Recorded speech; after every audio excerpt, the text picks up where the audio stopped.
Very welcome to all of you. Chhattisgarh इतिहास, Chhattisgarh history की इस पूरी सीरीज में आप सभी का फिर से स्वागत है।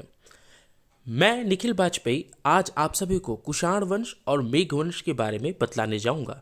इसके आगे गुप्त वंश जो कि बहुत इंपॉर्टेंट है उसे हम चर्चा करेंगे। आप इस क्लास को बिल्कुल भी स्किप मत करिएगा क्योंकि सीजीपीएससी और सीजी व्यापम को ध्यान में रखकर एक एक क्वेश्चन जो पूछे गए हैं उन्हें ध्यान में रखकर इस क्लास को तैयार किया जाता है। कुषाण वंश 7 वाहनों के समकालीन थे। कुषाण वंश तो अपन पढ़ते हैं कि 7 वाहनों के समकालीन कुषाण राजाओं के तांबे के सिक्के की प्राप्ति यह भ्रम उत्पन्न करती है क्योंकि यहाँ कुषाण वंश के राज्य के विषय में किसी भी स्रोत से कोई और जानकारी नहीं मिलती है। इससे यह समझ में आता है कि कुषाण वंश जो कि 7 वाहनों के समकालीन थे उनके जगह जगह पे हमें सिक्के मिले हैं। इसके अतिरिक्त और कोई भी प्रमाण नहीं मिला है। यहाँ पे आप लोग जो इधर इमेज दिख रही है उसमें आप लोग कुषाण एम्पायर को देख पा रहे होंगे जो मथुरा, साकेत और ऊपर तक फैला हुआ है तक्षशिला वगैरह में। तो ये कुषाण एम्पायर था। भारत के इतिहास में भी हम इसे पढ़ते हैं। आगे चलते हैं तो हमें मालूम चलता है कि इनके अवशेष या इनके जो प्रमाण है वो कहाँ कहाँ मिले हैं। तो अवशेष में इनके सिर्फ सिक्के ही मिले हैं। छत्तीसगढ़ भूभाग पर कुषाण वंशीय शासक कनिष्क के कई सिक्के इस भाग में मिले हैं।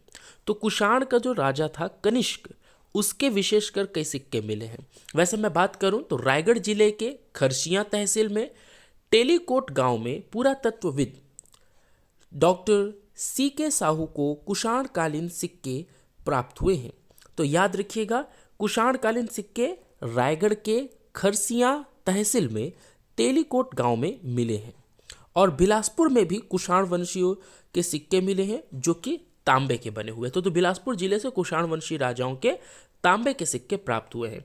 तो कुषाण वंश के बारे में कुछ ही बिंदु याद रखना है। पहला, ये 7 वाहनों के समकालीन थे। दूसरा, छत्तीसगढ़ में इनके सिक्कों का मिलना ही या तांबे के सिक्कों का मिलना ही ये हमें भ्रम की स्थिति में डालता है कि क्या इनका शासन था। सर्वाधिक कनिष्क के शासनकाल के सिक्के हमें प्राप्त हुए हैं। 2 जगह आप लोगों को याद रखना है, एक तो रायगढ़ का खरसिया जिसमें तेलीकोट गांव और बिलासपुर जिले का में भी कुषाण वंशियों के सिक्के की प्राप्ति हुई है। एक और चीज याद रखिएगा कि कुषाण वंशियों का सिक्का किस प्रकार का रहता था, तो तांबे का रहता था। अगले मेघवंश। मेघवंश की जब मैं बात करूं तो ये 7 वाहनों के पश्चात आए। कुषाण वंश 7 वाहनों के समकालीन थे, मेघवंश 7 वाहनों के पश्चात आए।